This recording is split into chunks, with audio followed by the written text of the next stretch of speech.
everybody had a chance to review the minutes that Michelle sent out earlier in the week?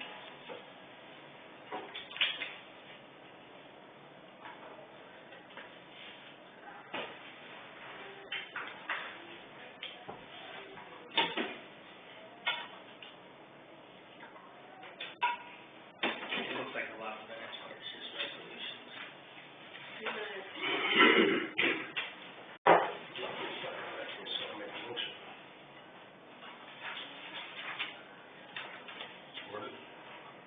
All those in favor?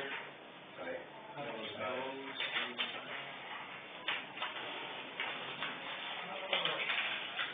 Approve appointment, the auditor clerk, is she coming in to introduce herself? So we did last week, but Is everybody here? I think so. Okay. Make a motion to make that appointment. Support that. I guess this is the runner. All those in favor? Aye. All those opposed, same sign. Motion carries. And you gotta sign this one, please.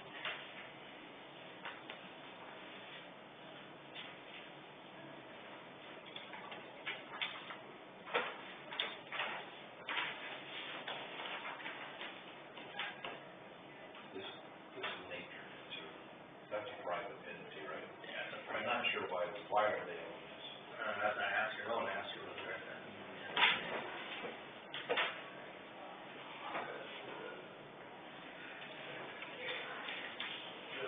Well, we're already at the point.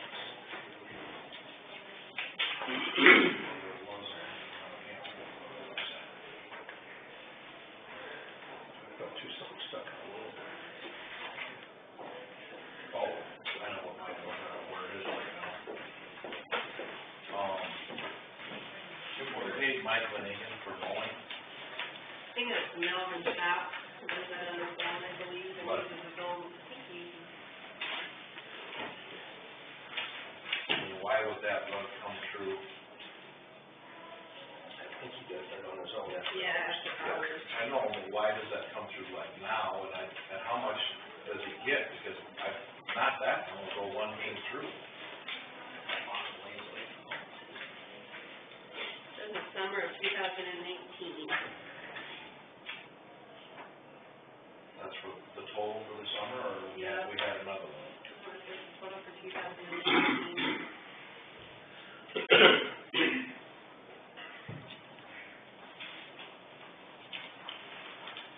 I kind of late to submit these now in March from summer. Like every other bill, you usually try to get it into that 30 to 60 day window. Last year, we got our bill for the snow removal in August. Well, I don't care, I don't think that's right, I don't think you should get it. No, I don't either. You have to talk to Aaron back there about how those are submitted. Is it 23 times?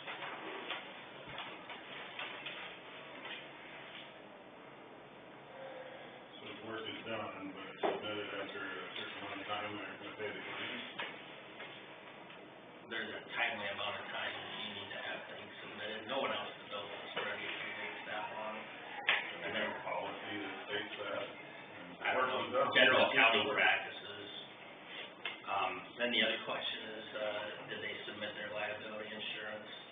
You know, 'cause we've got all the rest of these things with the liability and the mowing. So, you have a copy of everybody's liability insurance that covers. No, this has been a practice that has been ongoing long before I got here. Really, we could hire it out, we could buy lawnmowers for these locations and have them do it during work hours. It's just more economical, and this is the way the county has proceeded over the decades. I understand, because of all the liability issues that would come up too with everybody else that had a lawnmower doing business for the county, and we had our insurance guy made sure that everybody had to have some sort of liability insurance presented to us. This would fall into that same category. It makes sense to maybe consider changes, you know, to what we've done in the Just past. asking for a copy of his liability insurance. Sure. That is covered. It would have to name us as the cover. And you also need to make sure that your name is an additional insured. Exactly. And also, if you're gonna Yeah. think about not paying claims against the county, please let me check and see what the state law is regarding when those are no longer valid. Nobody was saying anything I about never paying said that. not pay it, I just, We're just saying they need to be more timely submitted. Okay, okay, so you're gonna pay, Yeah, okay, it's just a timely submission of things that, that's fair, yeah. This is how we've dealt with our outline shops, is what's going on here. And those, like that one, Harris have the most that goes on there. But just ask them to put us on their liability. Because their agent can do that for nothing. Yeah, that's good to know. It depends. Yeah, it depends on probably what they, It's like might be $100 charge, somewhere around $100 charge to do that. And I thought that too, that there's like charge to that. we already had that discussion about everybody needing to have insurance that was hauling for us. I'm not sure how we missed these, but It happened. I never thought about it. Winter Point is the guy in Sioux City. Winter Point for drug testing. Sioux City.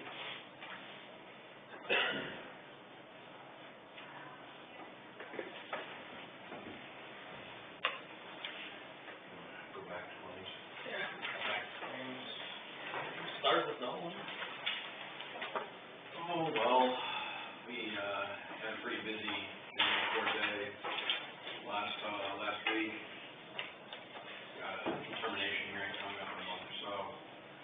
Sounds like we're gonna have a, what do we wait for, felony trial coming up, April 21, that sounds like that's pretty firm, looking forward to that. Might even try a couple trials back to back, it's a real busy day. Yesterday was a very busy motion day. Otherwise, working with Aaron on a variety of various things now that spring, hopefully, knock on wood, is nearly upon us. A lot of road construction things, funding, such as that.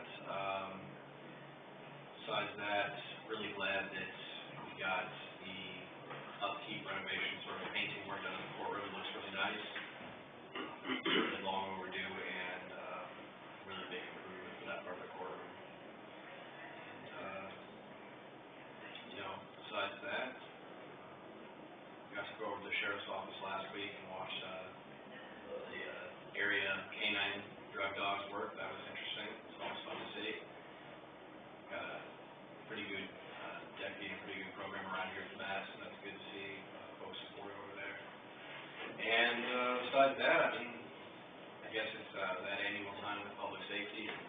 Time to go over there and watch them fun public safety for the next year, I guess. That'll be Wednesday afternoon's activity. Besides that, not a whole lot to report.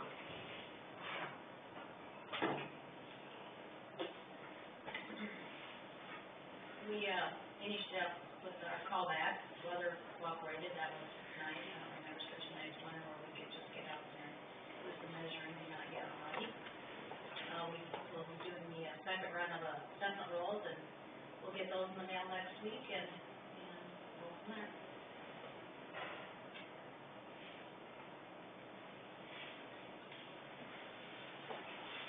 Just busy collecting taxes. They are definitely coming in the mail pretty heavily now. So March 31st is the last day, and then that'll be going in the paper just for a reminder next week. Also staying busy with driver's license with the reality everybody wants their gold star now. So staying pretty hot on that, and that is goes back October 1st. So any flying, if anybody wants to fly, they have to have that on their license. I don't think anybody wants to travel right now.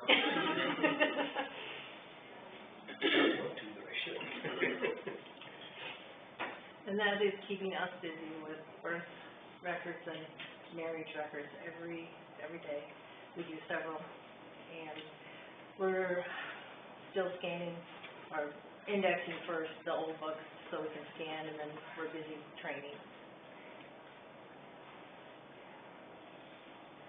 just thankful that spring appears to be on, here. Because winter kinda came in like a line, and then now it's kinda going out like a line, which is I'm real thankful for. Although I did notice, we just kinda got our unfair share of snowfall in this county, nowhere else did it hit. It's like we just got hammered and no one else did, it's not fair. Did you turn out on the budget for snow? Came in a little over because of, it started like in October. Not a lot. Not a lot, I was really worried. you know, like, 2 months would have been bad, oh gosh. But yeah, it turned out okay. I think simply itself, I know. even compared to the other ones. It did. This whole band in here, right through our county.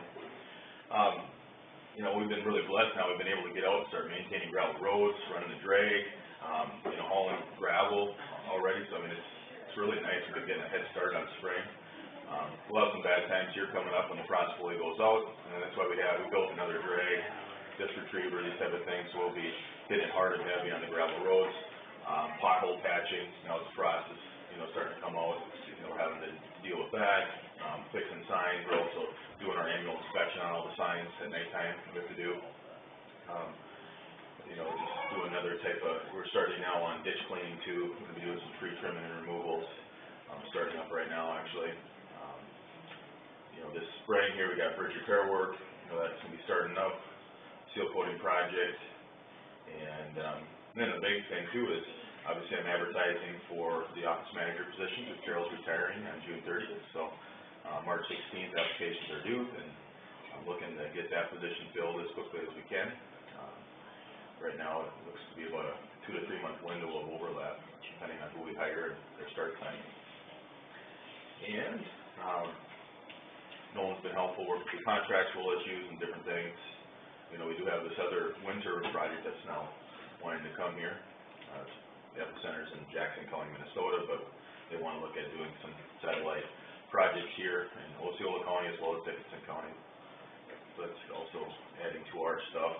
One other kind of unique thing that's taking place this year is the National Bridge Inspection Certification course is being offered in Ames, Iowa this year, and it's not every year that it comes to Iowa, but it all just happens to be less than half price. So we're looking at probably investing in that for our future too, so that we can do those things in-house as well. The only downside is it is a 2-week course, but that's what it takes to get that certification. I know in the past, the other engineers have received those certifications, but that'd be a May thing, late May, mid to late May. Yeah, any questions? Any conversations with startup on Tyler Avenue for the spring, or? No, nothing formal. I am working with, a final pay estimate to close out that job, the grading job with, Schlofeld. And I know once we see farmers getting ready to go in the field, that's about the time that I would anticipate, you know, mobilization could occur. So I can see that, like at the next board meeting, I might have something for you, you know, that they might have something to talk about, as long as you don't get winter again for a while. Which you probably will, but. Is dust control over on that road that we posted, the slower speed limit on over by Ashton, gonna be an issue again this year? I'm sure it will be, because trucks don't always obey that, so one thing would be if what we're gonna do about enforcement of that speed limit. It is a lot better situation because of the work that's been done out there, so it has been reduced significantly. And Hallett, I talked to them last fall, and they said they'd be willing to help out there with like, putting down something too, but I help to hold the heat to the fire. And also, I think Jerry mentioned that there is some changes in leadership possibly at Poet, so maybe we could have another discussion with them as well. Maybe throw on some speed bumps like Gathering City. I haven't had any comments from anybody over that way about it, so Yeah. no comments, that's a good thing. Hung come to stop in and let me know that he's ready to, you know, it's gonna probably be bad, and, you know, he actually talked about coming to the board meeting too.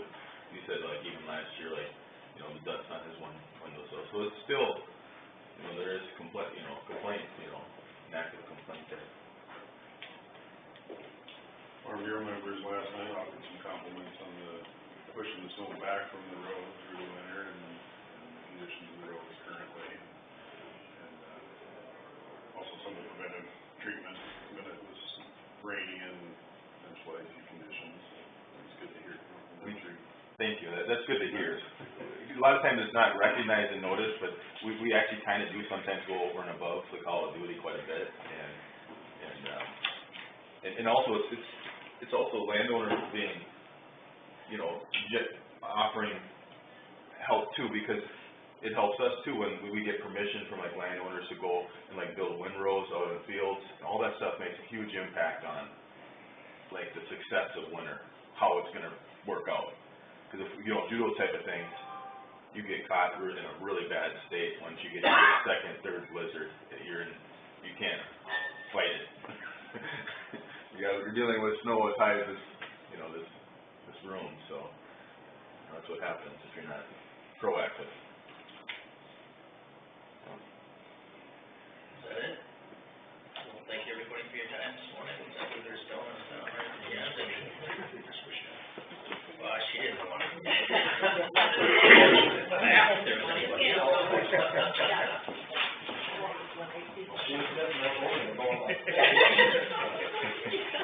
I was waiting for her to start doing it. We got our 9 o'clock. You wanna call it a number? Thank you. And yes, yeah. Good. Good. We got a week left. Good for that 9:30. Maybe 9. Fine then. You want Nolan here for 9:30? I can be here, I don't know if anybody's gonna show up. This number is not in use. Thank you for calling. Goodbye. So that works.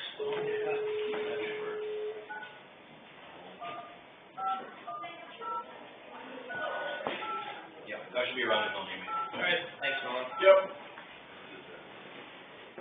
Probably should have. Thanks, Ray. Yep.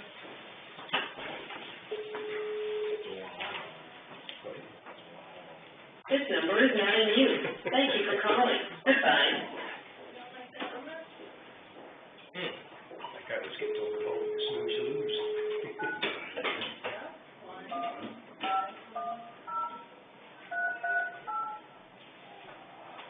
Maybe we got phone troubles.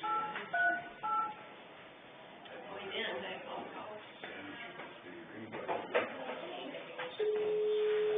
He was in there at the end of the meeting. Oh. Somebody else got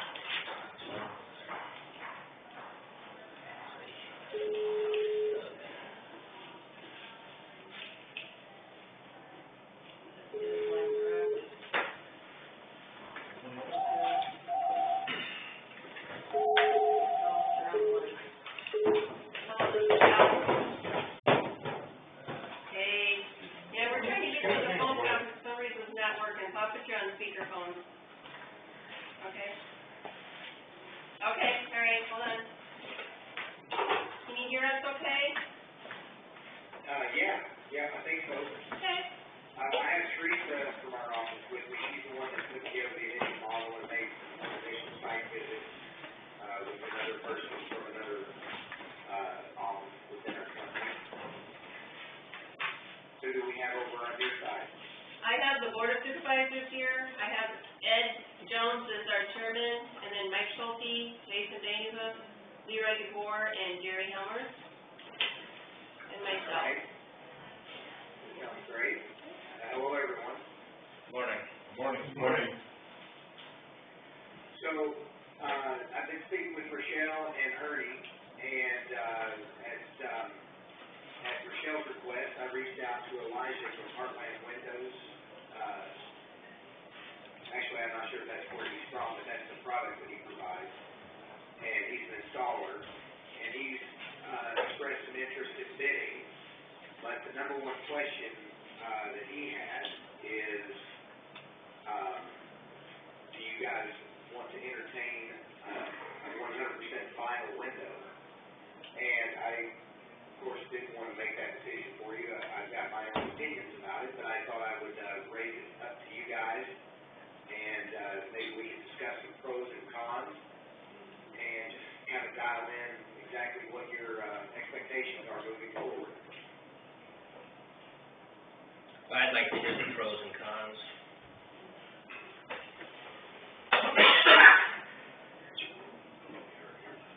Did you hear that? They would like to hear the pros and cons, Chris?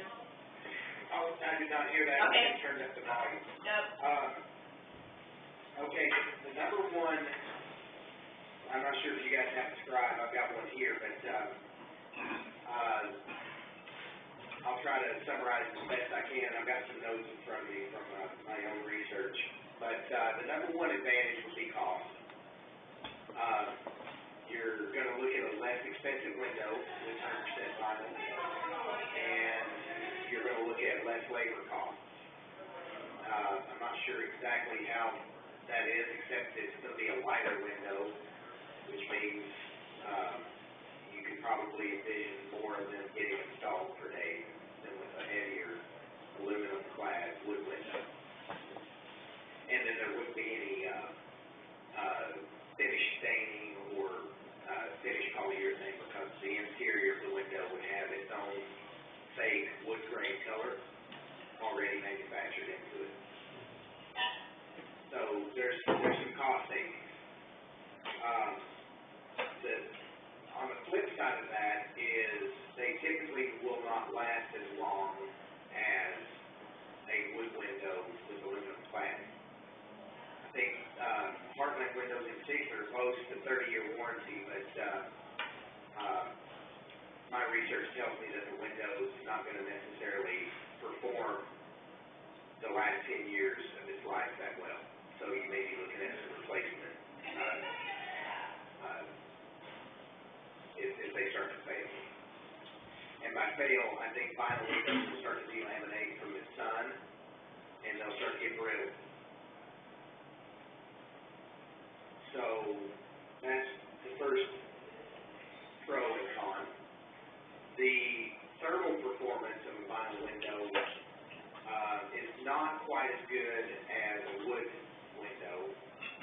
The technology has multiple air chambers in the frame, and if you can envision any thermal transmission from the exterior, it's going to gradually get weakened by the time it gets to the interior.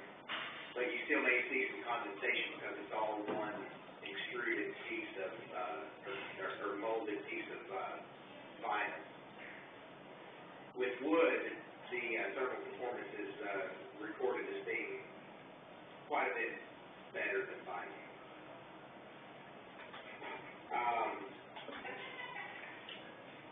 I would say another advantage that wood has over vinyl is it just looks great. You're not going to have the same sensitivity to historic considerations with the vinyl. It's going to look vinyl, I think. I think it probably will be barely invisible unless you're right up close to it. Then that's what you notice. But from the exterior, I think the color choices are going to be fewer with vinyl. From Heartland windows, they have two choices, white and sandstone for the exterior. As I understand the historic nature of your courthouse, the original frames were black or dark bronze, and that color option would not be available through Heartland. But it is available through Pella and some of Pella's competitors. Now, are those thermal pane or triple pane? I think Pella's is a double, and so is Heartland. I think the triple pane would be an upcharge. How much of an upcharge? I would have to look into that. We're still finalizing some of our, you need to put together an estimate for the delivery for you guys, but, I can look into that. Okay, I'd appreciate it. Sure.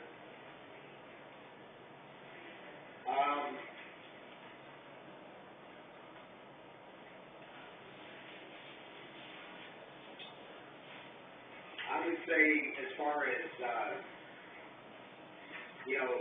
when I was talking with Elijah, the price difference, if you kind of want a little bit of an indication of how much disparity there is between the wood, aluminum clad windows versus the vinyl that he's proposing to provide. he said he could probably get the windows and the labor for what you would be paying just for the windows with Helen. Now, I can't confirm or deny that claim, I just thought I'd present that to you as maybe a little bit of a barometer of where things might be looking, or where things might be heading with cost.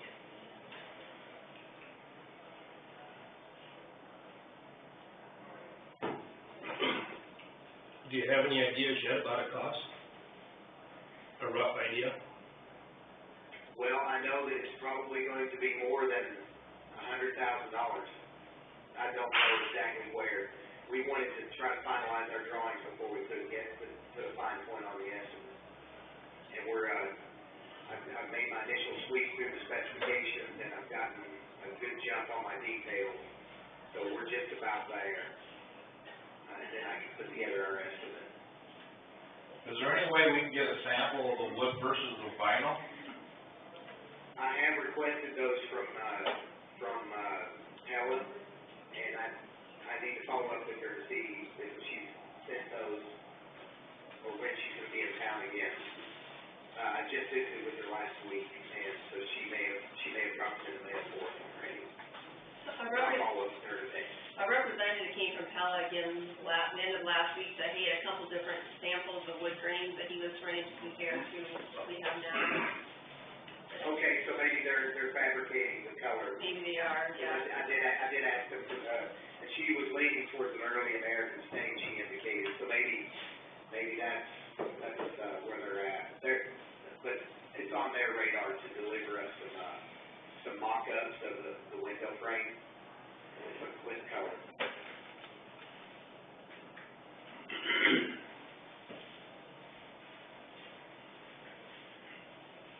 I appreciate your input. This is Jason Van Hoop.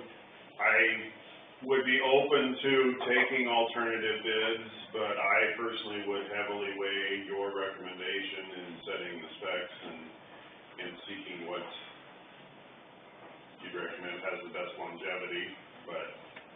Well, to me it's easy, but I'm a purist, and I wanna preface anything I say from that angle, because with the building is beautiful and as much light as you expect moving forward with it. I mean, it's in great shape, got a little bit of moisture issues in the basement, but it looks like Ernie's on top of that, trying to get a strategy in place to fix that. And I mean, you've got a lot of life left in that building. I would make it look like it was when it was brand new, and that would be with the aluminum clad wood windows.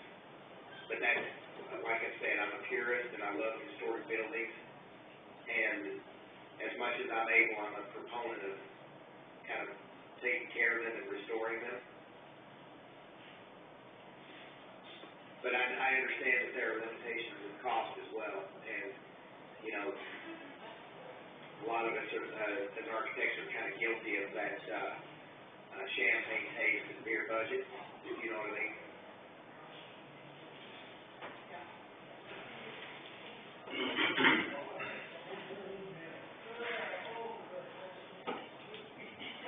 You said the vinyl was like basically a 30-year warranty. What did they have for wood? What type of warranty? Parkland does not provide a wood window. It's only vinyl. But on a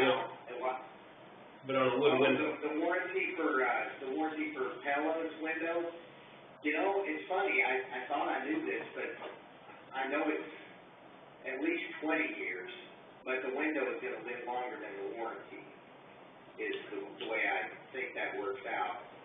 I need to follow up. You'll have to forgive me. I thought I had that information, but it's not in front of me. I will call and give that information to Rochelle at some point today. Okay.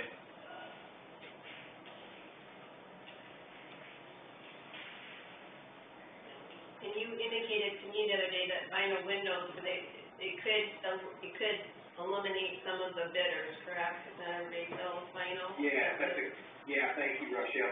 That's exactly, I was doing a little bit of research this morning before our call, and I think Anderson has a all vinyl line, but they don't come right out and say it on the product literature. But when you kind of type in the search, vinyl windows by Anderson, the renewal line comes up, and it seems to have good reviews, and that may be because there's more color variety or something like that, I'm not sure exactly, but I believe it would make our project more exclusive. If you guys want to entertain the vinyl windows, there will be some additional time to redesign our details, because I don't know that our details would satisfy every manufacturer. There's going to be nuances with each manufacturer. So, I think it would be, I don't know if Pella would be able to bid it if we specified a 100% vinyl window.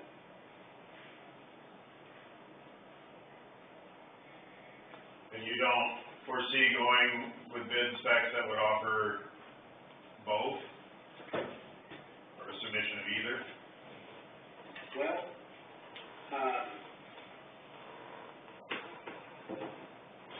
it's a matter of just becoming creative enough to figure out exactly how to do it.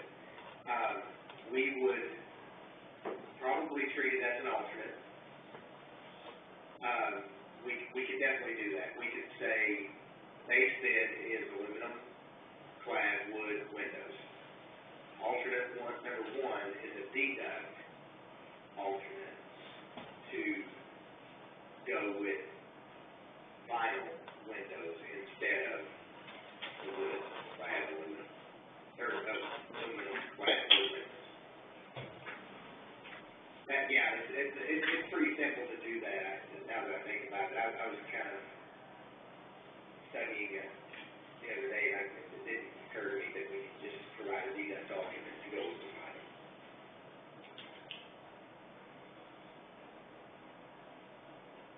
We have some other alternate considerations as well to give you better wood choices. There's a base bid that Pella has for wood, and that would be your standard clear pine. But I think that the Douglas fir is going to give you a more seamless transition from your existing trim and leave in place.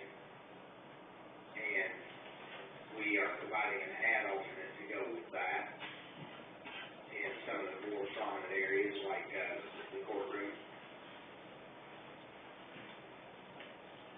So there's some, we're already entertaining the possibility of some different alternates in the spec. It'd be pretty easy to create one for the vinyl. But I think that's how I would lean personally. Yes, I agree. That's one. the problem with doing this, this needs to be said, in order to bid the job, you have to put a number in all the blanks. So, if Pella wanted to bid this job, they'd have to figure out a way to come up with a vinyl window to insert a number into that. And then, once we determine who the low bidder is, if the base bid included a Pella window, then they would have to reach out to them and have them validate their bid. Because we know that they don't, we're pretty sure that they don't carry them themselves. So whoever bids this would have to kind of get creative on how they fill those blanks out. If you follow me. I guess I'm not interested in this process eliminating potential bidders, but if you're saying Pella is a likely, solid bidder, but this would create a scenario where they may not be able to, or it would be difficult. Well, why don't I do this? Why don't I just reach out to them and kind of give them a little bit of a 30,000 foot above the ground summary of this conversation. I won't get into a whole lot of particulars because I don't want to make them the only person that can bid it any more than I want to make it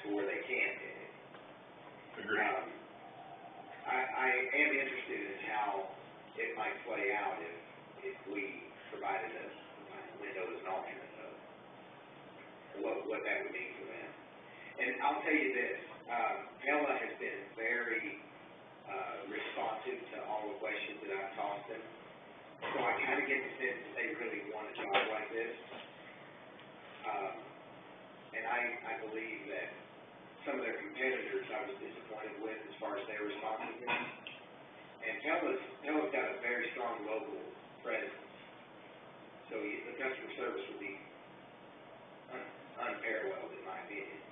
But since it's a public job, I've been very forthcoming with her that we have to write the spec in such a way that it's inclusive of a lot of things. So I've eliminated a lot of that exclusivity from the window spec that they provided me as a skeleton. So I can just reach out to her and see what it would mean for that, and I can report back to you on that.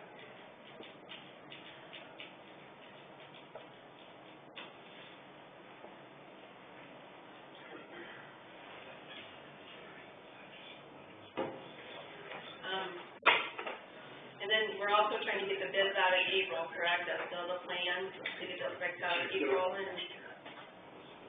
That's still planned, yeah, we've got a 24th of March page turn where I'm coming up to visit with you guys. Yep.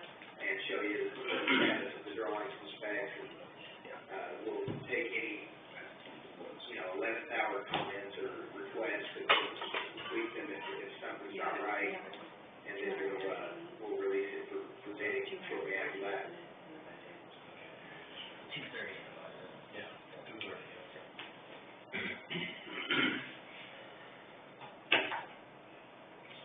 So I guess we'll wait for the update on the 24th with the samples and all the fun stuff. Because your Chris is coming here on the 24th in person, so he'll have all that. That'd be good. Yeah. Did you get everything? Did you get all your questions answered, Chris, or? Today, Yeah. or just in Well, whatever. Well, today, the purpose of me getting to reach out to you guys and get us all in one call today was to make sure that you guys understood what Elijah's intentions and, what his possibilities for providing a product for this job were, because I understand he's a kind of a local guy, and I wanted to make sure that he had proper, credence given to what he's thinking and feeling about your project. But first right of refusal is your guy. This is your building and it's your money. So, but I want to take care of the local guy and make sure he feels respected and honored. And if he's got something that's of value, then I wanted to make sure you guys knew what it was.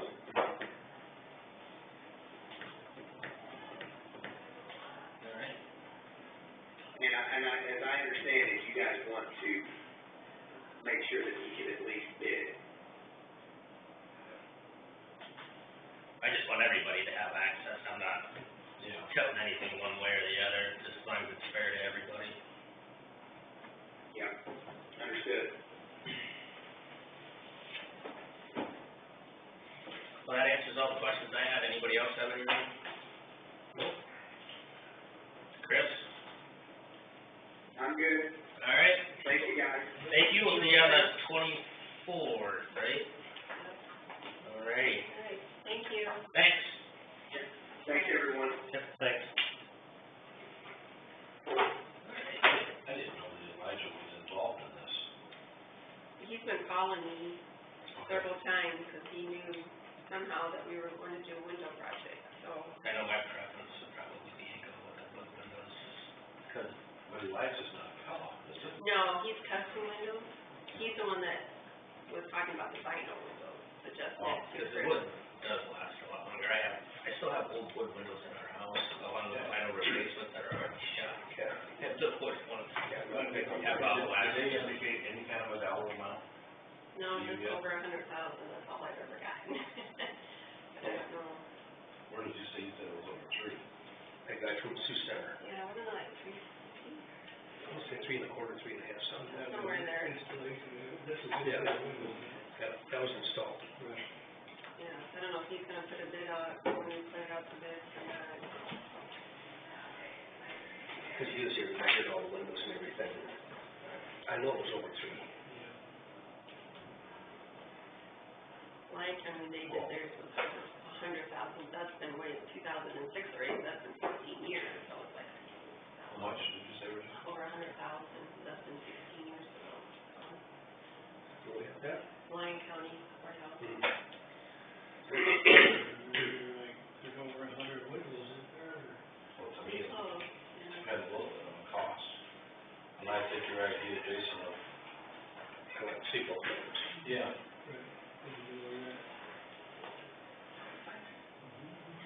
But I'm not a big fan of the first one. I'm not either, but if we're talking half price, then Yeah. I would have to consider it. Yeah.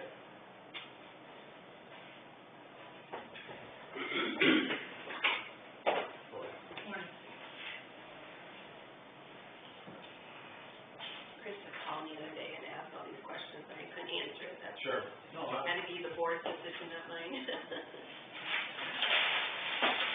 We're looking to put out the bids early May, if we can get it going. Some of it this year.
Jason, was there any other discussion last night at the farm bureau meeting? Anything else come up?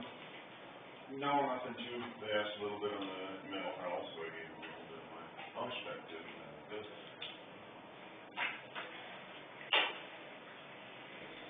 Had a good meeting last night.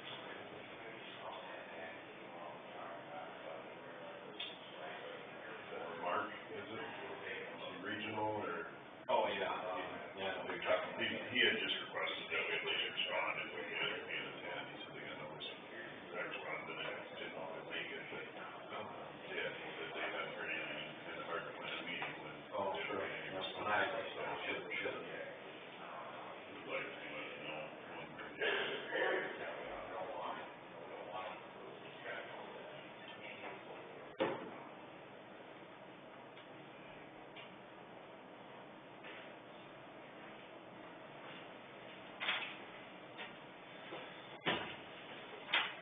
Nine thirty, we got Upper Little Sioux Watershed Management Authority. And our guest speaker is, Amy Croach. alrighty. You can just grab on the spot there.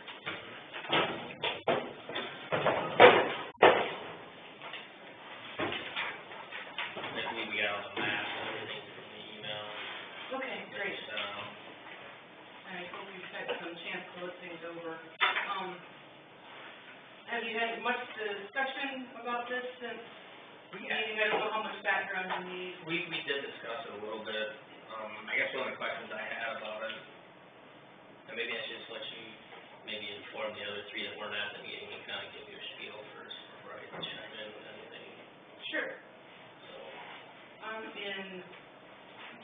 and the legislator enacted legislation for the formation of watershed management authorities.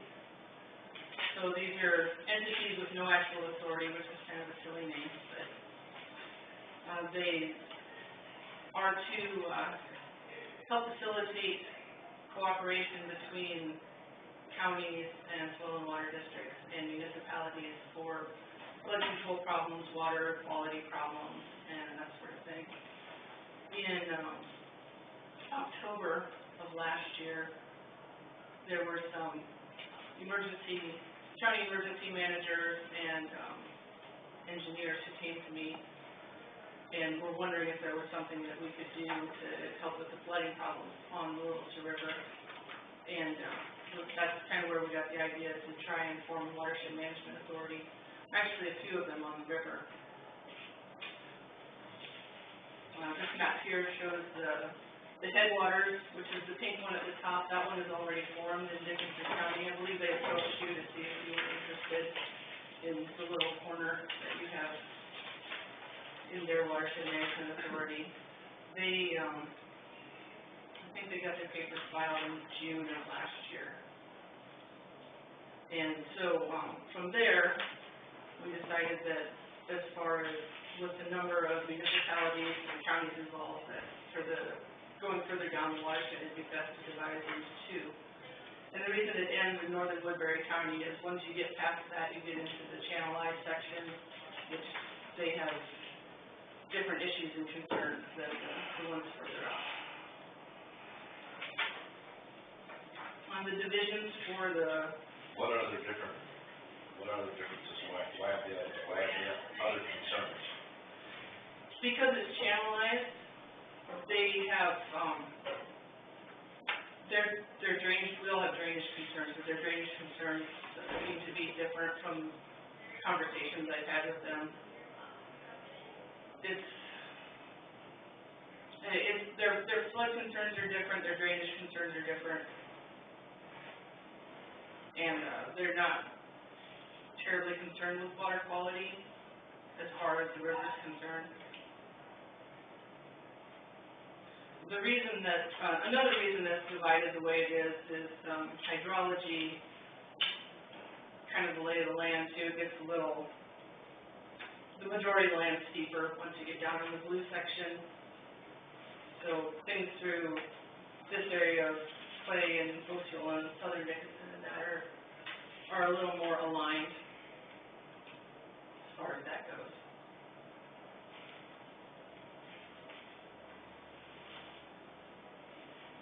So,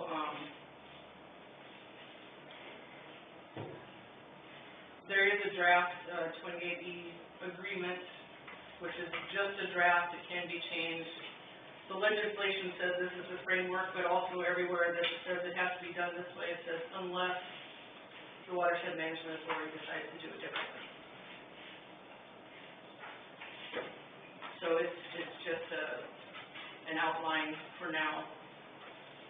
That I'm very open to discussion on changes, additions, something like that, if you'd be interested.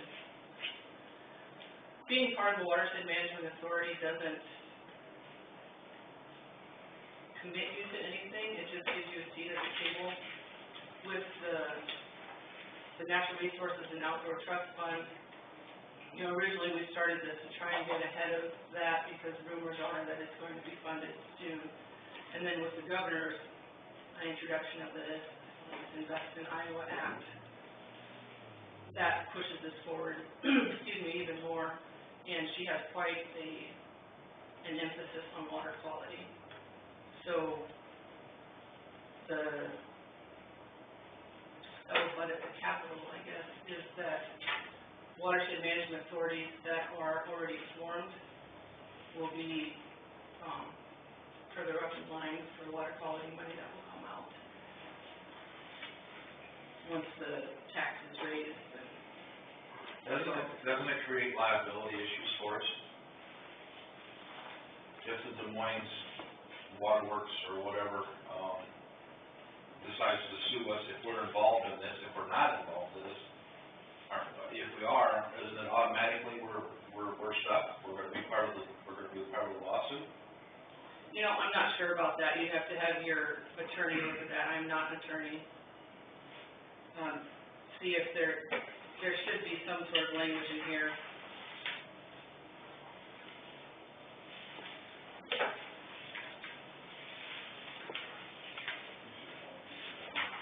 But that's the reason that I sent this out early, so people would get a chance to look at it, have the county attorney look at it and see, what concerns they have.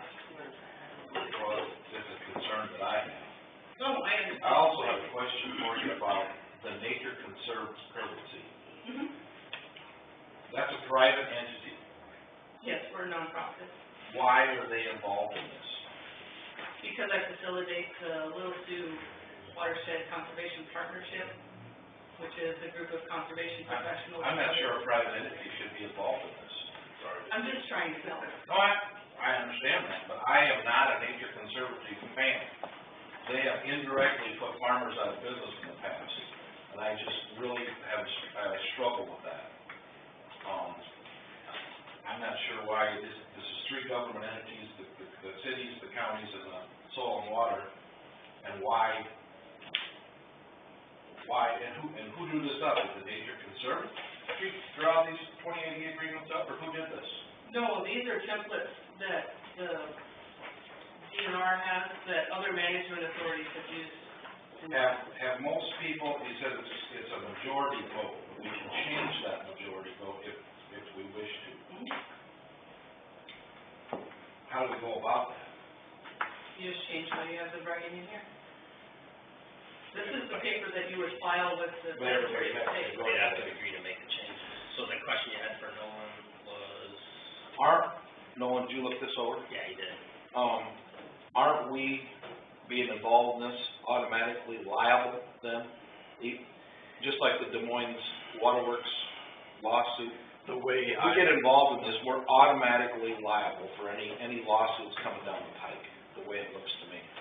You're not automatically liable because the question of liability will be determined by a court on a case-by-case basis. But by entering into that agreement, yes, you do expose the county to legal risk because you could potentially be held liable should this entity commit some act or breach of duty, right? And that's something that we always embrace as a risk, right?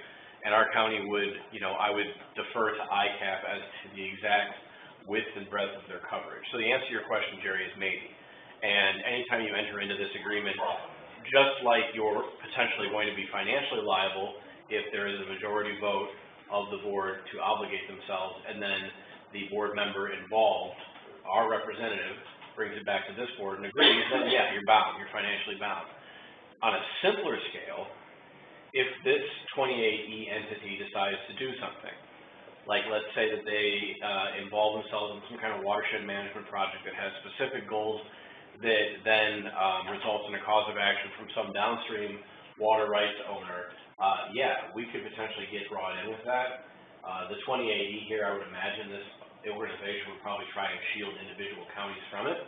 Whether or not that's the case and whether or not that actually ends up being effective is a question that will be determined again by the specifics of every case. So yeah, I can't give you a clear answer than maybe, Jerry, but that possibility certainly exists. I understand your concerns, and I don't disagree with them, but I don't know that it's the only way that we are at risk in that.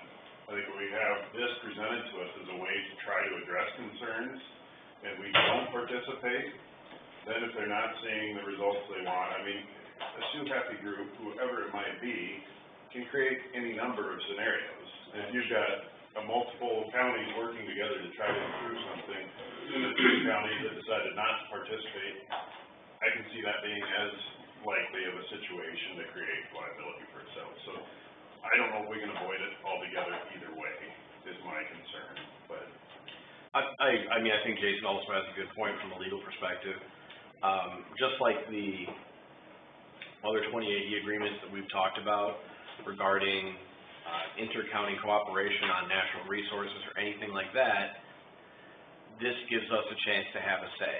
And it gives us a chance to have a say in things that will be legally significant as they relate to watershed management and everything that kind of touches on that secondarily.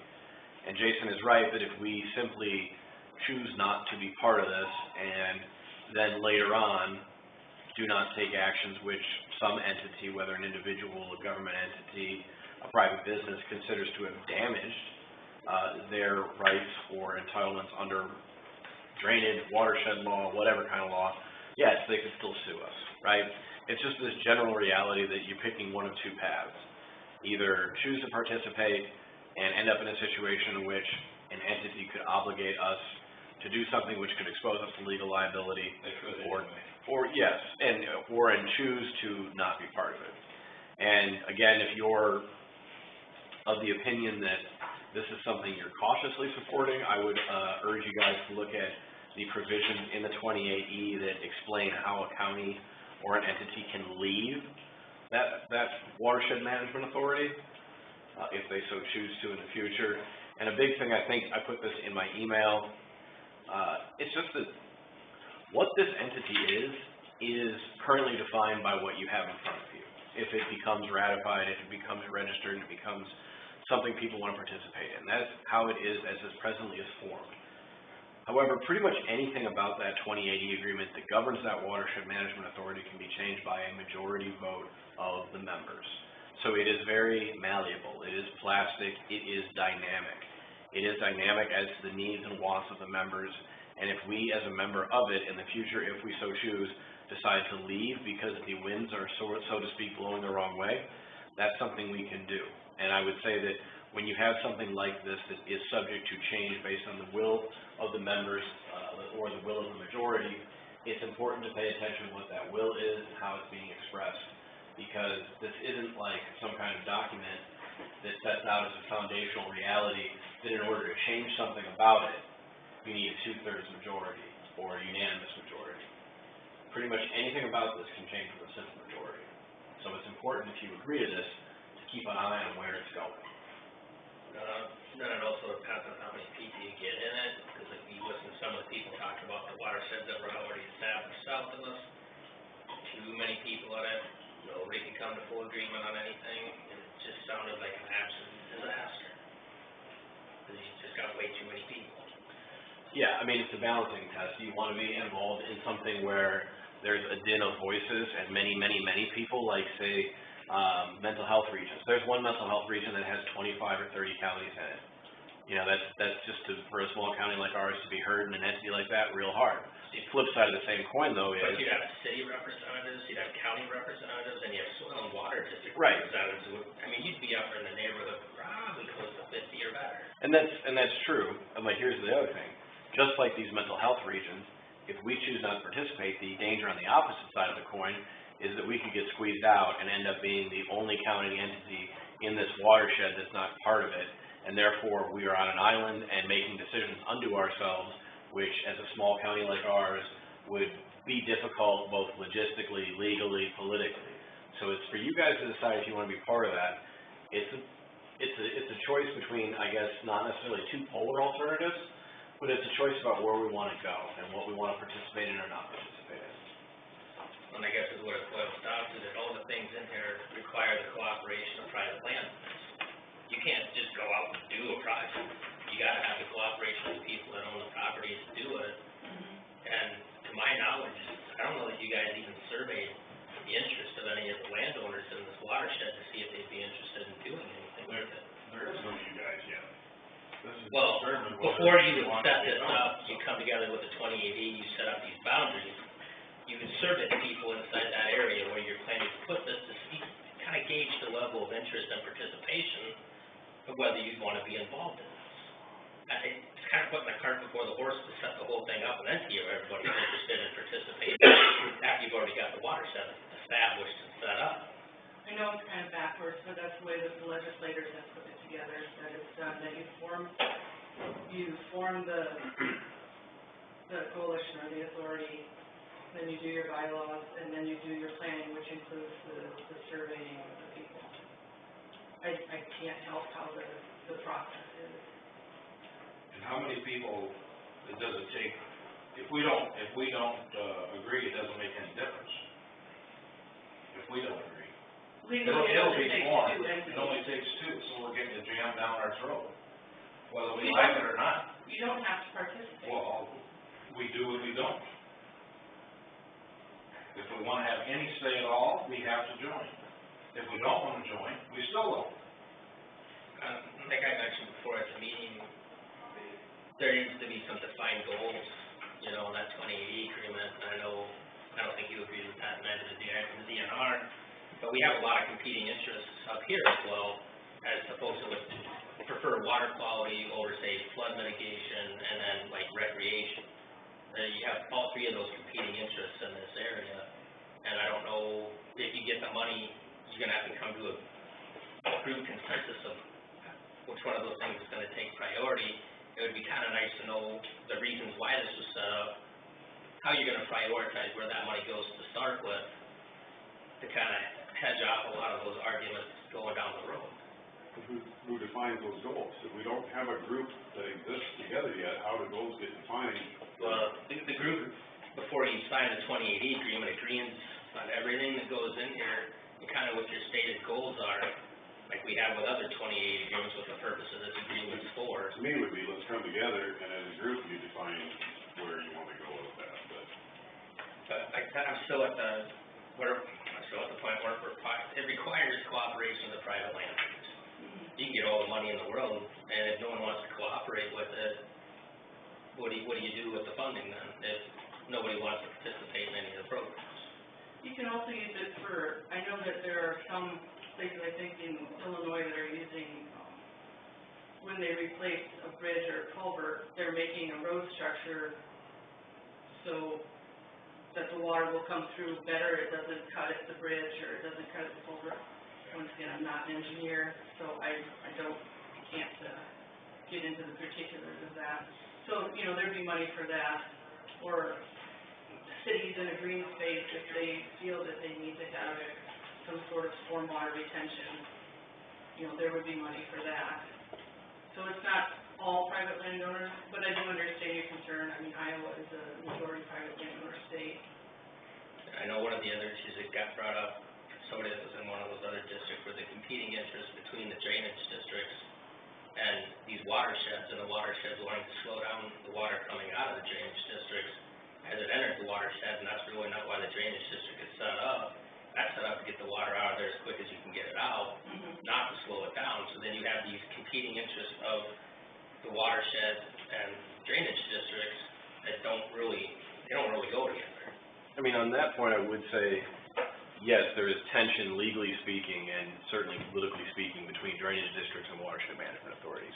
But the reality is that whether we choose to participate or not in this, we are linked into the watershed here. Represent both interests, right. Supervisors as the trustees. And that's fine, but here's what I'm saying. The reason we're being invited to be part of this is because we are part of the Little Sioux Headwaters area.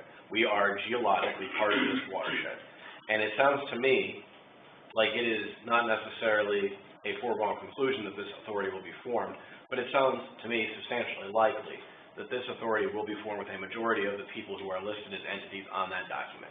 And when they begin to work together, they will make decisions that will affect whether or not our drainage districts drain at the same rate. They will make decisions which affect what happens downstream from us. Most certainly, it appears to me, and correct me if I'm wrong, that the majority of the proposed members of this watershed management authority will be downstream of us. What happens downstream affects what happens upstream and vice versa, different ways geologically, but the reality is that what is going to happen here most likely is that a group of entities will come together and make decisions which will affect water flow and water quality in Osceola County, and ultimately, those decisions will get made with or without us. And I get that you have competing interests to balance, but that is something to remember. I know, but you still have the competing interests. Well, that doesn't mean you can't find a middle ground that each would support. You Well, can't just mutually exclude. I'm just going by past track records of ones that are already set up, that were described at the meeting, saying that they've already have these issues. So I'm not sure how you're supposed, it's already happened, it's already established, and that's what happened in the districts that were there represented. So I imagine the same thing's gonna happen here as well. And if you have the competing interests where we're supposed to be doing what's best for the drainage district, and you're also supposed to be doing what's best for the county at large, I don't know how you balance those things out, I think we already representing have that. both sides. I think we already have that responsibility. And just because there have been instances where they can't come together in the past, I don't wanna write off going forward that it's. Well, I'm not gonna say I wanna slow up the water coming out of the drainage districts, which is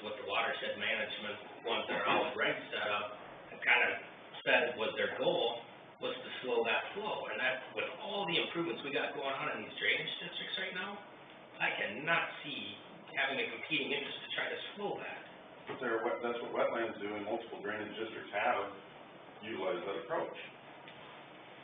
And hopefully we can build on what we learned from what's happened in these watershed management authorities that have already been formed and do better. But, well, I would hope, but I mean, just listening to all the horror stories from the meeting we went to, it doesn't sound like a very happy relationship for anybody involved in it. And, you know, you still look at all the permits that the DNR keeps sending out to allow the dumping of manure in all the rivers in the event of a heavy 5-inch rain. It's kind of a competing problem where you want us to clean up the water, but the DNR is gonna continue to issue permits to go ahead and let manure dump into those waters. I don't understand how those two work together. You know, 'cause we tracked down on all these small cities and stuff that had issues with heavy rains and stuff floating into the water. A creek out of Melbourne, and they had to spend millions of dollars to double everybody's water bills in order to rectify that problem. But then right down to the south of it, you've got a huge feedlot going in that they gave a permit to that in the event of a heavy rain can dump manure straight into that same creek. So if your goal is to clean these things up, why would you keep sending out permits to allow in the event of heavy rains to dump that manure in the river? And we don't have say over that, but we do have the opportunity to. I know, but the participate in DNR is that. participating in this watershed program, Jason. And so if we're supposed to be, if the state has issued this mandate, that we're gonna set up these watersheds, I'd like to see them work with us to quit issuing permits to allow dumping of that stuff in the river. It seems like a real fruitless battle to try to set these things up, but then you're gonna continue to allow things to be dumped in. So what was my end goal is to clean up the water, because we got water areas up here out of Osceola County that are providing water to the lakes, they're providing water to Sibley, O'Brien County, Lyon County, and we wanna try to keep that water clean. But if you're gonna continue to issue out these kind of permits, and our goal in this area would be to try to clean that water up, it seems like it doesn't seem beneficial. There may be a way that we can work with the DNR and try and get that changed, adjusted. I don't know if there are, I mean, you have ways to lobbyists. do it in your county. I'm sorry? I said, you have lobbyists. I mean, you guys the Nature Conservancy spent $3 million in lobbying last year.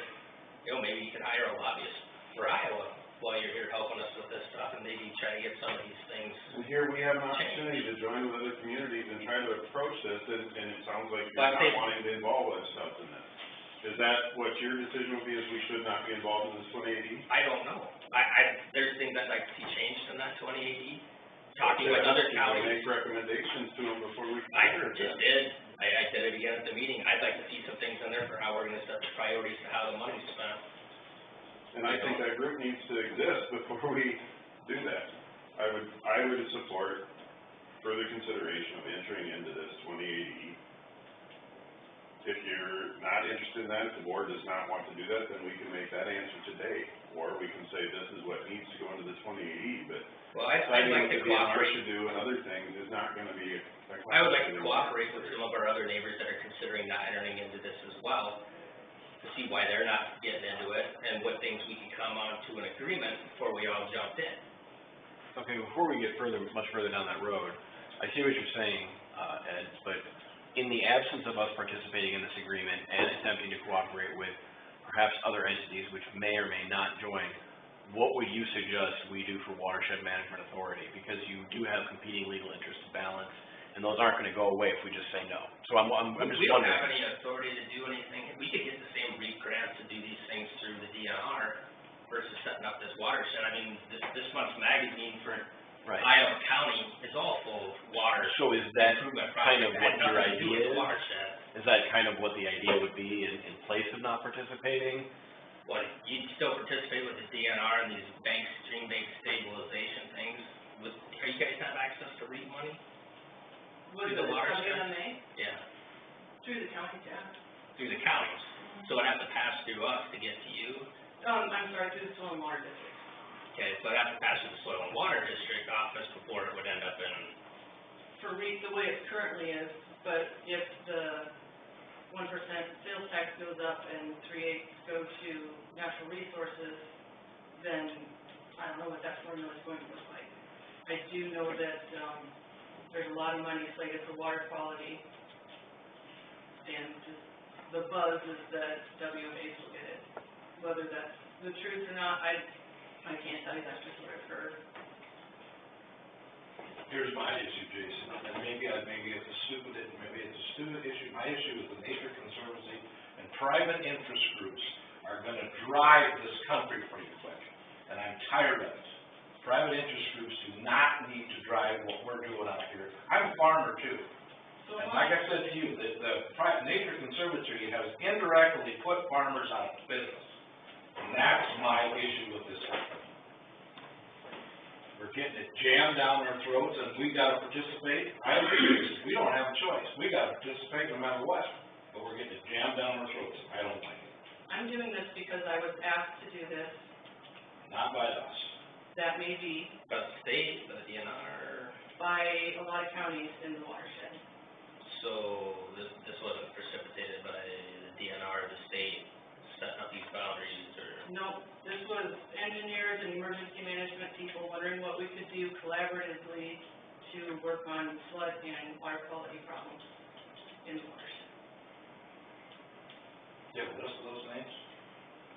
I don't have them written down as the Cherokee County engineer, Ida County, I don't remember if it was engineer or emergency management,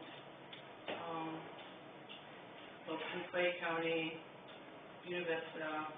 Jason, you're right, we're stuck, we gotta participate, but. I mean, I'd also like to see prioritize, where you're gonna spend the money. 'Cause it seems like we always end up on the short end of the stick up here for money allotment, and then where that money is spent. And everybody's idea is different. The city of Hartley wants to Way completely control the water coming down Adam. What does that say for us? But I don't wanna back up. But they're wanting to block that water up coming out of the drainage district in O'Brien County. And I don't blame them. Which, I know, and that backs everything I up, understand. up into our area. There's a lot of competing interests that go with this, and I'd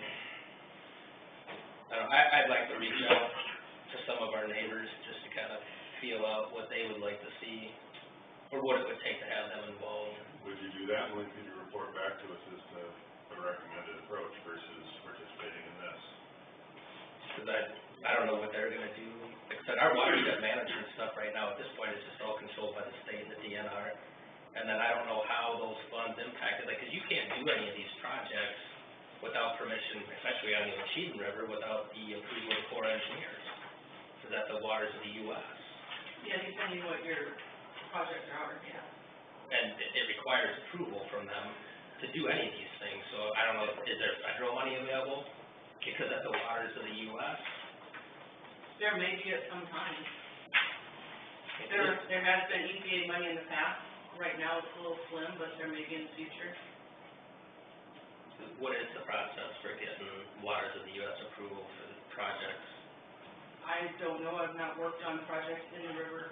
I know it's pretty lengthy just to be able to get, bank stabilization things done with them. And there's a lot of hoops you have to hop through. So that's why I don't know what your priorities are. Waters that are first outside of that WOTUS area, or waters that are in that WOTUS area. Do you know? That's to be determined by the group. I don't, as you mentioned, I don't have a point in this race. Yeah. I don't have the history with the Nature Conservancy that you do, Jerry, and I don't minimize that at all. But from my looking at this 28E, they're not named. They may be pushing from behind, they may have an agenda, but as a part. They have an agenda. As a part of this entity, we would have a say and a vote and an opportunity to participate or to stand against it. We may By not involving we have a ourselves, vote, they're gonna but it may push not you make away. a difference. How many members are you looking at total for this? Oh, I didn't write it down. I count 33 with the county, towns, and soil and water districts. Okay, that's. That's a big board. Yeah, 33. What would you like to see changed in this 28-year agreement? Well, with 33 people, I'm thinking our vote tallies are gonna have to be a little bit different for what passes things. But I'd like to see, Not just the majority. I'd like to see what you would like to see changed in here before I vote either way. I'd like to do, like I said, talk with, like, I know Brian really has no interest in being involved in this at all. Well, they have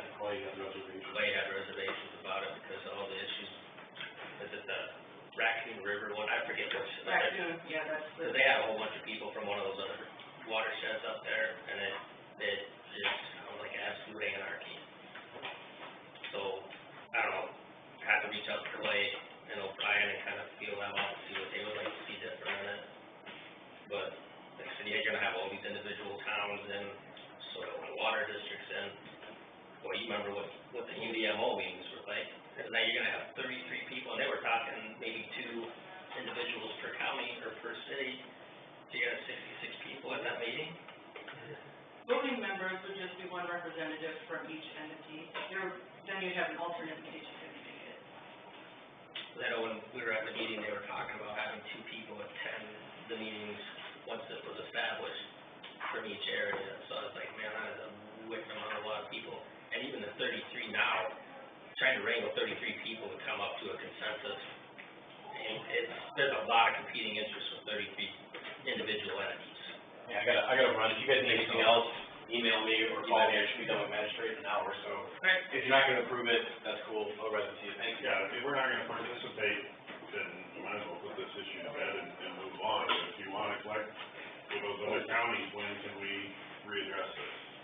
Well, I think O'Brien was gonna talk about it today, and I'll have to reach out to, I'm meeting with them or are you meeting with them next week. next week? So I guess it'll be a few weeks before everyone's been able to sit down and have the individual. But you talked about working with them to create Yes. some of the changes that you wanna see rather than just hearing what the board does at a meeting, when like we had some recommendations that you'd rather see here than. Well, see, it's the same thing they're having next week, Jason, is where half their board wasn't at the meeting. So they're gonna have to get the input from the rest of the guys on their board to see where they're sitting with it. So I'd like to wait until after they have their meeting to see if that changed any minds on whether or not they wanted to participate and what things they'd like to see changed. But until they've all been informed on how this whole thing works and had the ability to ask questions, I don't wanna just go jumping on in. Well, this isn't something you decide today. No, it isn't anything. No, but if it's not something we're interested in, why are we gonna string it out and just do we, don't we, either? All right, show of hands, how many people have interest in pursuing this? I'd have interest. I think it'd be worth it. But I'm not There you go. saying I would support the 2080 the way it is. If there are nuances we want considered changed, I would listen to those, but as far as actual plans and what should happen, I don't know that I wanna see that in 2080 as a group that should come together and determine those things. I don't know, I'm just looking at other 2080s we've been involved with that are I guess. stated goals. Part of ours is the meeting, Ed and I were at, I think our local conservation district was really hesitant themselves from the comments they made. And their comments were just like Ed's. It starts with the landowners. Yep, and if you can't get the landowners on board, it really. So that's why, that's our, probably, maybe you don't agree with this, Jason, but that's, we went to the meeting, that's what was coming out of the meeting, and that's what we were going on.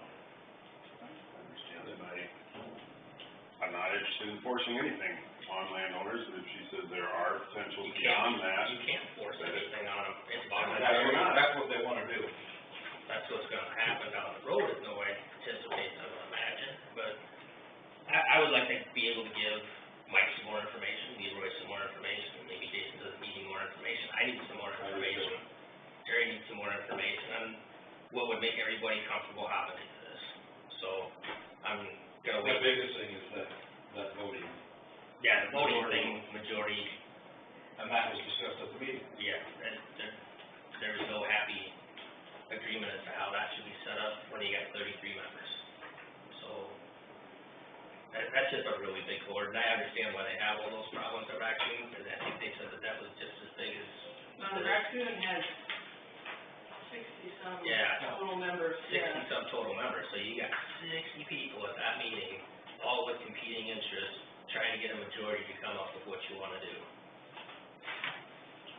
So, I will say that the likelihood of all the small towns participating is not really high. Sometimes they it just don't have depends, we the. have a lot of towns here with flood problems, who I know are going to participate, especially in O'Brien.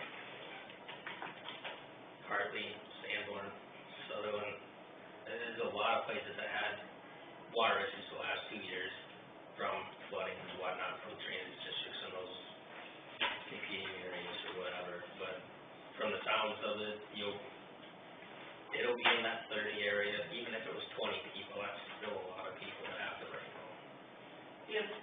of the area is something that's holding me up. It doesn't have to be this. This is just suggestion.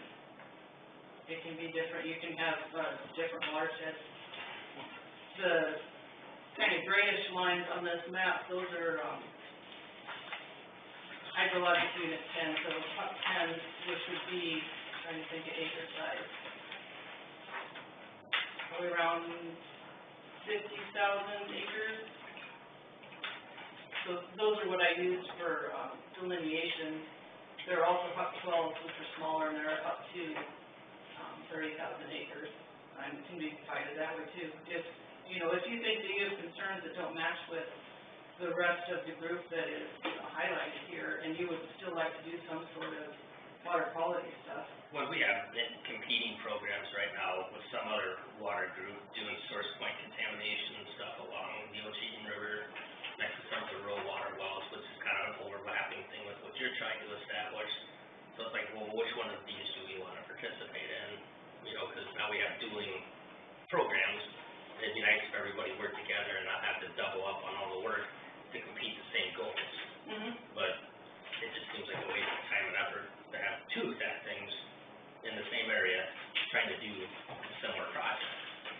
Yeah, I don't know how they work together. Yeah, it'd be easier if everybody just worked together to try to figure out what they need to do with this stuff, but I guess I'm in favor of tabling this until we gather some more information to make a better informed decision.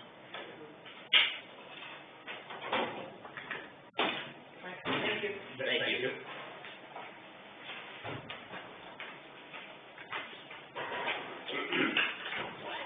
Back to claims.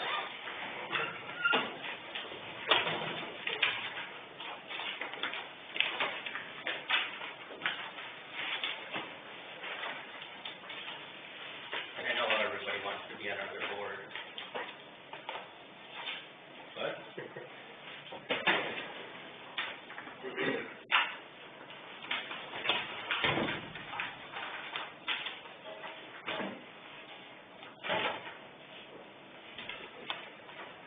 there were a lot of heated opinions out of that Raccoon River watershed. You got 66 people seated on it. That's what I think, something like this, it takes a little time to think about it, and look at everything. And your vote one way or another on 66 people is gonna require a group in order to get where you wanna go and stuff. No one would like that, but I would say there's 25, 30 people on it. How is it? Sucks. Good time for everybody then, you say?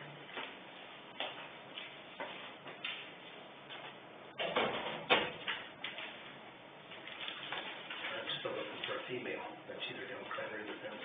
Haven't found one yet? No, the one I thought I had.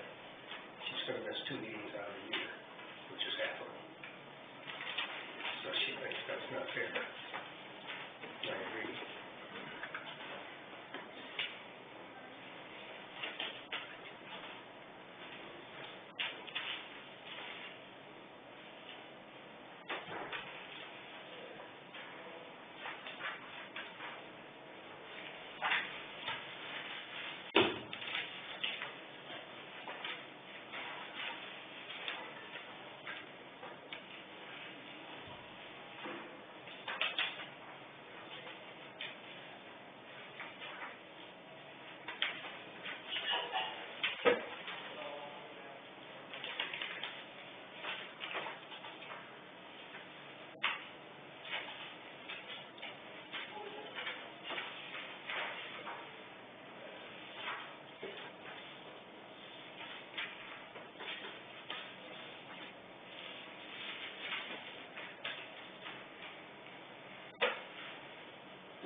anything that jumps out at anybody on the, claims?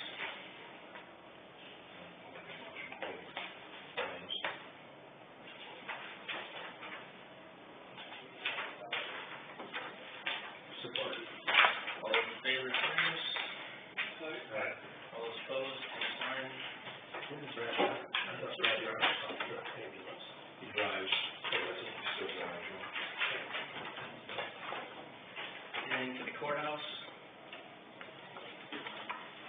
No. Committee reports? South Care Connections had interviews for the CEO position last Friday, we're meeting this afternoon as government board, like each recommend offering the position.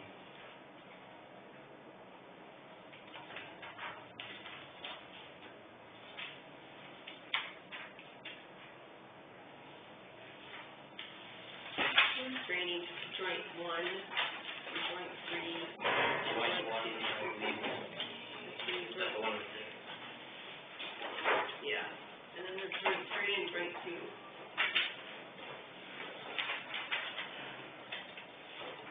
Two to be added. they must not have a beaver bounty in there? What's that?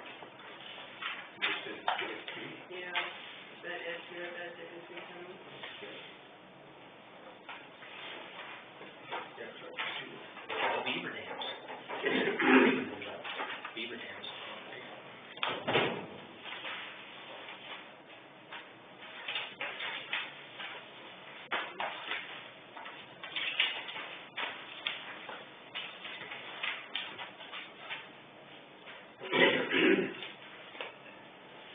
But if any of you have any ideas on who I could ask for, job services, it's gotta be, they have to be an iron fire position. It has to be a female, it has to be independent.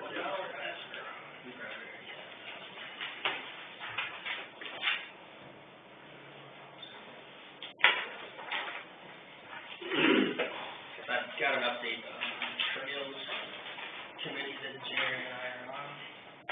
I have a copy I passed around of the 2080 agreement that we had with Dickinson County, or have with Dickinson County. There was a Ross Baxter that was asked to be on the agenda for the purchase of that .7 miles of right of way. I followed up to see what information he needed from us to have that discussion, and he had not been informed that we had a 2080 with this program. He was not told that that .7 miles of right of way was part of the original grant process, so that money still should have been sitting around somewhere until that got purchased.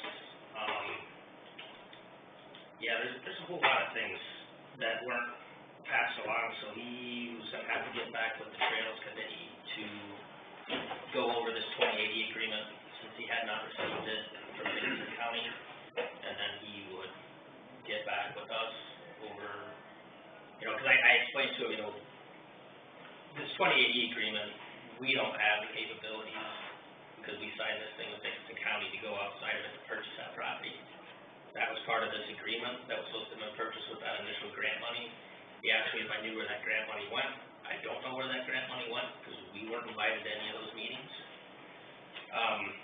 If you get down to the duties of Dickinson County, through its trail board, shall act as lead agency for this project and shall provide all the planning, concept development, preliminary engineering design services, survey right-of-way design services, right-of-way acquisition services, contract administration, construction survey, and construction administration inspection for the construction of this project at no cost. Estimated value of Dickinson County's in-kind contribution for the above described services is $262,500. Well, when we had went to one of those meetings, they had taken money out of those grants to pay them for their in-kind services. Well, the whole point of the in-kind services was that they were provided at no cost, and that was their, reward for having control over the project, because we had no input, really on it whatsoever.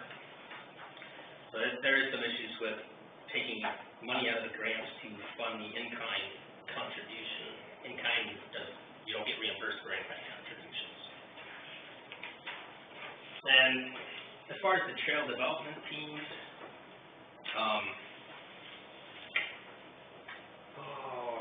each agency of the Iowa National Heritage Foundation shall provide a representative to serve on the trail development team. This team will have the opportunity to provide input to the trail board concerning design issues, sighting, trailheads, bridge aesthetics, public involvement, and any other matters deemed necessary to the successful establishment of this recreational trail. The final design cost estimate will be presented to the trail planning team for final approval before proceeding to project letting. Each agency shall maintain that portion of the trail within its respective jurisdictions. However, this does not preclude any of the participating agencies from entering into a separate agreement for maintenance for their portions of the trails. Well, we were never involved in any of these things. For 7 years, we had no input on any of this. We didn't approve the bridges. We had issues with the size of the bridges for our equipment after all this stuff got done. We were not involved in this process at all, even though we were required to by the 2080 agreement to have somebody there to go through and review all these things to see if they worked for our end of the trail. So at the end of this program, we didn't approve any spending outside of the grant dollars that were allocated under the original agreement. When Jerry and I went to the first meeting, and I know I had this discussion with you guys earlier, when we had this trail discussion a while back, they had entered us into a lot of debt on our behalf, which, according to the agreement, they don't have the authority to enter us into debt on our behalf unless we approve the entering into of that debt. And there was also no breakdown of how the fund dollars were split up. Dixon County special fund dollars as where they wanted to work. It should have been split up, and this is just my opinion. I wasn't here when this thing was signed, but it should have been split up by the miles of trail in each county. And that's how the allocation for the money should have been distributed. But that's not how it was done. 72% of the work, they say, was done in Dickinson County, so they kept 72% of the money. We got 28% of the money, but if you broke down by miles of trail that you could have serviced with that money, we had 35% of the trail, and they had 65% of the trail. Had you done the allotment that way, all of our costs would have been covered under what was there under the grant. So they wanted another $90,000, now another $30,000 to purchase that other section that was already included in the original grant request in this contract. So I'm gonna let the guy from National Heritage go ahead and have his conversation with Dickinson County Trails, because an agreement's an agreement. We all signed and agreed to it. I wouldn't recommend that we go outside of what we've already got established here. We've fulfilled all of our obligations under the contract, of which there really weren't very many. And, you know, we weren't included in any of the things that we should have been included on in this process. So it's still a work in progress as to what ends up with this. But there's also some issues of having, you can't go back and retroactively approve payment for something that you didn't approve to have spent with public funds in the first place. So that creates kind of a sticky wicket for how, I don't know how that got approved. I don't know if they just did it on their own. I don't know if the Dickinson County Board of Supervisors approved the extra costs outside the grant on their end, but I know we didn't do it on ours. But to not have any input, and the only reason we knew anything was getting done with the trail is because the public called in here and wanted to know what was going on with the bridges and why we were spending money on the trail. And we didn't know because we weren't involved in any of the things that we should have been involved with during this whole process. So it was a little presumptive to think that sending that guy up here from Iowa Heritage, who was not given the 2080 agreement with how all this was laid out to work, was gonna somehow magically fix them not holding to the contract. And he was in agreement that, yes, this is the agreement we had, this is the agreement that we need to stick to, and that money should have already been set aside for that 0.7 miles of right of way. I don't know where it went. Well, I do know where it went, it got spent. So I'm like, I don't know why we would come up with another $29,000 to purchase something that was already agreed to be purchased in the 2080 agreement with the grant funds.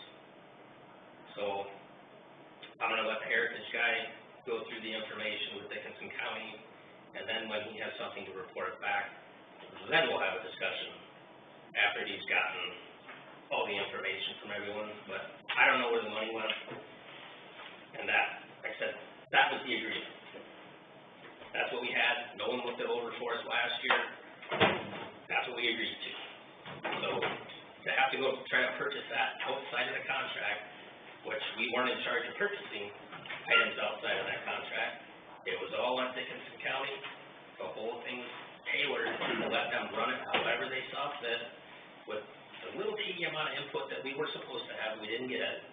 So I don't know why we would want to go and try to purchase this thing outside of that. Who negotiated that? I had no idea. That was my question, like how the Iowa Heritage Foundation actually even got involved in that. They owned the lease to that stretch of ground, and it was supposed to have been up. They had like a time window of time where they were able to exercise. That's how they already knew what the dollar amount was gonna be when they set this up. So when that lease ran out, they had the opportunity to purchase as part of their lease agreement for that section of the trail. So they went ahead and exercised that for their already predetermined price, which was already supposed to have been paid for out of that initial grant request and sitting off to the side somewhere. Because if you look at the expected completion date on the purchase of that property, it was supposed to have been in 2012. And it didn't get done, and then, you know, it didn't get done, and now it's finally, we got to the point where it can get done, and I don't know what the holdup was with that. The guy from the Heritage thing, I don't know if the lease was longer than what those folks had when they put it in here. But, they say, like I said, that money was already spoken for, because it was that's one of the few things that was listed in the contract for how that money was gonna be spent and what the cost of it was gonna be. So to have to go back later and go, hey, we don't have the money for it anymore, we spent it, you guys are gonna have to purchase that with your own money. I got a hard time with that. Cause that was our grant money too. It wasn't just Dickinson County's grant money. And I don't know who negotiated this, but this is one of the most one-sided 2080 agreements I've ever seen. I mean, we didn't have any input as to how it was done, what was paid, nothing. That's just, I read through the part, we could talk about trailhead, signing, design issues, and bridge aesthetics. And that pretty much wraps up everything that we had involved in. And we didn't even get that. So, that's my trail committee update. Jerry and I do have, pending meeting, I don't know when it'll get scheduled, with a couple of the Dickinson County supervisors to discuss this and see what they know. Because I don't know how they were able to approve the funding outside of grant money on their end, or if the trails committee just spent it and presented them with a bill too, or if they took it out of their trails budget, or if they took it out of conservation, or how it got paid for, didn't get paid for. But all the vendors don't know where they got the money from. But we didn't approve payment, we didn't approve to go outside the grant. And in order to go outside of the grant, the contract didn't allow for it. It didn't give anybody permission to spend money on our behalf. And you'd have to have that permission from any entity to enter them into debt, which we were entered into debt that we didn't. I'm surprised I'm on a few boards with Bill. And he's usually pretty easy to talk about stuff, and he's never started work, so I don't know if he doesn't know anything. No, I reached out to Bill in the email.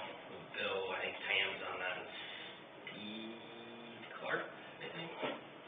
So, any of the two of those three would be sufficient, but I don't know how, I don't think information filters up out of some of these smaller committees unless the person on there, and I don't know if they weren't having meetings with their representative for the last 7 years for Dickinson like they did with us while that trail thing went on. That's anybody's guess, but. I had asked that this be an agenda item, and that's why I voted against the agenda, because you determined it wasn't needing to be on the agenda. It's a committee report. I think it exceeds the committee report. I think it would be good to have the board weigh in or provide opinions on how to represent us at that meeting. No, I don't micromanage anybody else's committees that they sit on. I don't tell you how to do what you're doing over on the Care Connections board. Nobody tries to micromanage anybody else's board. Jerry and I were on this. We'll bring the stuff as we get it to the board. There was no decisions to be made on this today. It fits inside the committee there's a decision to be made on this, it'll be put on the agenda. But as of right now, there's no decisions to be made, it's still in the collection of data gathering area. Okay, And those are not our committees, they're representing the counties on Yes. those committees, so I don't feel I have the ability to make determinations as representatives without. And we're not having making a any board. determinations. But you've indicated what you're going to have that meeting with Dickinson County about and what the stance will be. We're just gonna Without the board discuss. having, may I finish?